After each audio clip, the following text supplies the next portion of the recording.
A ver, doctor Jofre Campaña, ¿cómo está usted? Se acaba de disponer, y ahí sí le ruego que me aclare usted, yo no sé si es la derogatoria ya dispuesta por el presidente de la República o que le delega eso al Ministerio del Interior, la llamada tabla de droga, la de umbrales. ¿Está derogada? ¿Hay que analizarla antes de derogarla? ¿Cuál es la situación jurídica en ese sentido con la tabla? La llamada tabla de drogas, ya sabemos que no se llama así, pero así se la apodó. Correcto. Bueno, técnicamente no está aún derogada, porque el decreto ejecutivo dictado por el presidente de la República ordena efectivamente al Ministerio de Gobierno que proceda con la derogatoria, porque esta tabla, que son los umbrales en realidad, no fue pues dictada por el presidente de la República. Por lo tanto, al no haber sido dictada por el presidente de la República, el presidente no puede derogarla, pero sí puede ordenar la derogatoria. Primera puntualización. Y entiendo que están en el proceso de hacerlo. Saldrá en las próximas horas seguramente, si no ha salido, quién sabe, en horas muy tempranas esta mañana. Luego, Jimmy, el tema de los umbrales. ¿Qué es esto de los umbrales? La norma general, el principio general, es que toda tenencia y tráfico de estupefacientes se sanciona, y se sanciona con cárcel. Esa es la norma general.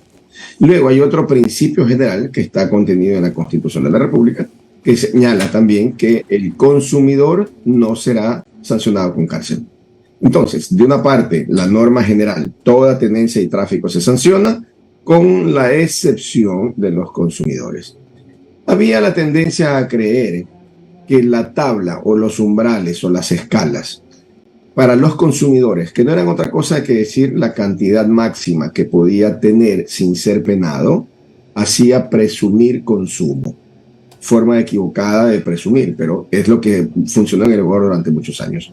Para que se entienda bien, la norma siempre se sanciona, excepto al consumidor que tiene hasta cierta cantidad. Luego, el consumidor que tiene un poquito más o que excede la tabla, se presumía que era traficante. Esa era la norma. Hasta el año 2019. En el año 2019, la Corte Constitucional dicta ya una muy conocida sentencia. Y en esa sentencia, ¿qué es lo que señala? Señores, la tabla, el límite, el umbral, no está al límite. El consumidor no importa si pasa de ese límite. Si pasa de ese límite, pero es consumidor, no se lo puede sancionar. Eso es fundamental, porque ya en el 2019 se señaló que no se lo podía sancionar independientemente de la cantidad que tenga.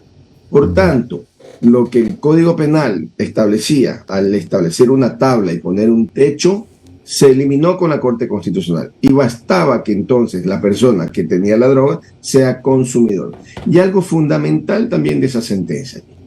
La sentencia dice, para que se pueda sancionar al tenedor que es consumidor, independientemente de la cantidad que tenga, se debe probar y demostrar la intención de traficar. ¿Qué significa esto? Que si un consumidor tenía, por ejemplo, en su casa 1 kilo de cocaína, para hablarlo así, no se puede presumir que es para traficar. Tiene que demostrarse procesalmente que es para traficar.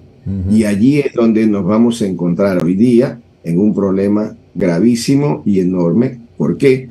Porque esa demostración implica demostrar la intención de traficar y no la intención de consumir. Y pongo un ejemplo simple que para demostrar cómo hay casos facilitos, pero hay otros dificilísimos. El caso facilito, encuentra en una casa, en un lugar cualquiera, 2 toneladas de cocaína. Bien, alguien puede en su sano juicio creer que un consumidor compró 2 toneladas, probablemente millones de dólares, para tener en su casa y consumir. Pues la respuesta es no. Muy difícil de creer. Si antes el umbral era, por citar un ejemplo, 1 gramo y hoy día tiene 1 kilo. ¿Alguien puede suponer este señor compró para abastecerse para todo el año? Caramba, es posible. Entonces, la dificultad, lo duro va a ser cómo se demuestra la intención de traficar. Y allí es donde, desgraciadamente, con un sistema judicial corrompido como el nuestro, con una policía corrompida como la nuestra, con una fiscalía corrompida como la nuestra, y siempre con las consabidas excepciones, pero ¿cómo vamos entonces a manejar un tema en el que el sistema está corrompido? Claro, porque ahí se aplica. Claro. Concluyo solo con esto, Jimmy, la idea. Sí, cómo no, cómo no. Aquí es donde vamos a tener que probablemente muchos consumidores, solo consumidores, van a ser extorsionados por un sistema corrompido. O que muchos traficantes van a arreglar sus problemas para pasar como consumidores. Y allí está el nudo gordiano de este enorme problema. Claro, es decir, la discrecionalidad, porque eso queda ya a discreción del policía, porque desde ahí empieza el mismo policía que detiene al fulano con la cantidad de X, ¿no? Desde el parte, ahí comienza la historia. El eslabón. Ahí comienza, bueno. Sí, vamos a continuar con Omar y con Noris.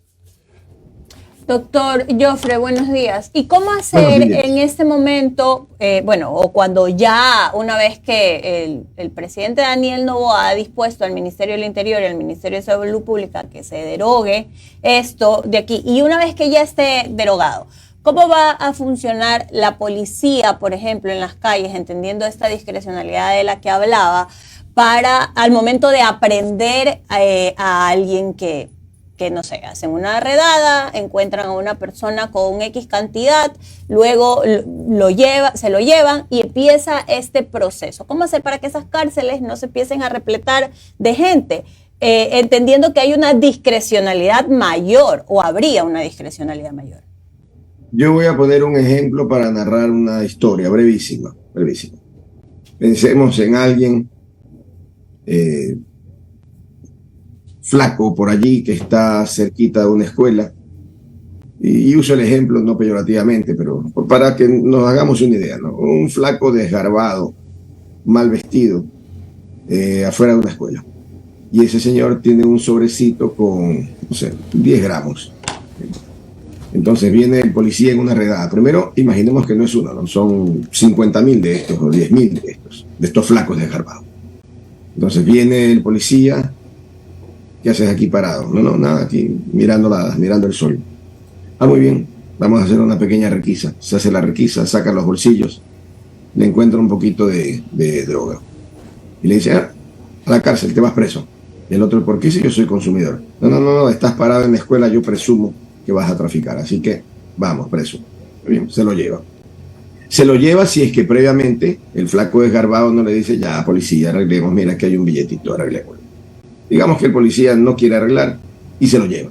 Muy bien. Va a flagrancia en la fiscalía, llega a donde el fiscal, y el fiscal dice, bueno, preséntenme la teoría del caso, ¿qué pasó? No, es un señor que estaba parado afuera de una escuela con un sobrecito. Y el fiscal dirá, pero ¿y dónde está la intención de traficar? El policía dirá, bueno, es que está allí cerca de una escuela, seguramente irá a traficar. Entonces el fiscal, a través de los contactos y cómo funciona, le dirá, bueno, mira, yo te voy a procesar por tráfico. Si no quieres que te procese, vale tanto.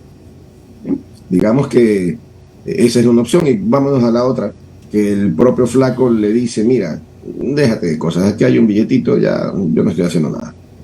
Pensemos que el fiscal no acepta. Dice, no, te vas, voy a pedir prisión preventiva. Entonces viene el juez y le pide al fiscal, a ver cuál es la teoría del caso. No, un flaco desgarbado parado afuera de una escuela. ¿Y dónde está la evidencia de que quiere, no de la droga, porque la droga está ahí, dónde está la evidencia de que quiere traficar y que no es un consumidor? ¿Dónde está la evidencia? No, yo con esto no puedo dictar prisión preventiva. Eso será la respuesta natural, salvo que venga el mismo mensajito, o hay un billetito o dicto la prisión preventiva. Entonces, ese primer escenario, que es el que se repite y es el que ha alarmado a la ciudadanía, es el que probablemente vamos a tener. Entonces, vamos a pasar de un microtráfico de estupefacientes a un microtráfico de libertades. Y eso es lo terrible. Luego, como decía, tenemos 5.000 de estos en la calle, 10.000 de estos flacos en la calle. ¿Acaso tenemos 5.000 policías requisando a la gente, a todo el mundo, para saber qué sobrecito lo encuentre? Es casi imposible el control. Entonces, diferente esto es de los grandes traficantes. Y luego vamos a poner el tema aún más complejo. Resulta que el flaco desgarbado es efectivamente un consumidor que vive cerca de la escuela. y que está en un estado en el que no puede pasarse en la casa, no tiene trabajo y decide salir porque le gusta pues mirar a las estudiantes o a los estudiantes que salen. La pregunta es, si alguien sale en condiciones normales a mirar a estudiantes, morboso, lo que ustedes quieran, ¿eso es un delito? Pues no, no es un delito. ¿Tiene la intención ese consumidor de traficar? No, no tiene la intención de traficar. Entonces, ese consumidor que no tiene intención de traficar y que está desgraciadamente parado cerca de una escuela o de un hospital o de lo que sea, va a verse probablemente envuelto a una cadena de mini extorsiones. Eso es lo grave. Y luego, claro, la medida que hay atrás dice es que la Constitución no puede criminalizar al consumidor, hay que brindarle los medios para que éste se rehabilite, etcétera. Muy bien, la pregunta obvia, ¿cuántos centros de rehabilitación serios, profesionales tiene el Ecuador? Que yo sepa, pues prácticamente ninguno. Entonces, ¿cuál va a ser al final del día la situación?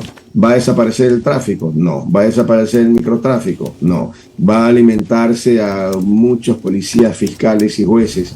Sí. El problema de la drogadicción del menor, del señor, del ciudadano que se droga, ¿va a terminar? No. Entonces claro, creo que es una medida que no tiene un fondo atrás. Ajá, hacia allá iba mi otra pregunta. Fue planteado en campaña y lo está cumpliendo un poco porque este discurso constante que se lo politizó, en el que se decía que los umbrales de la droga era lo que habían hecho que veamos más niños o personas o jóvenes en las calles consumiendo a libre albedrío, ¿no? Esto de aquí, al eliminar el umbral, ¿va a cambiar esa realidad? Porque un poco el voto de los ciudadanos fue yendo hacia ese discurso, ¿no? Y tal vez pensando que eliminando los umbrales va a poder la policía actuar en la calle y ver a alguien que está drogado y llevárselo por el simple hecho de estar drogado. ¿Eso realmente va a suceder?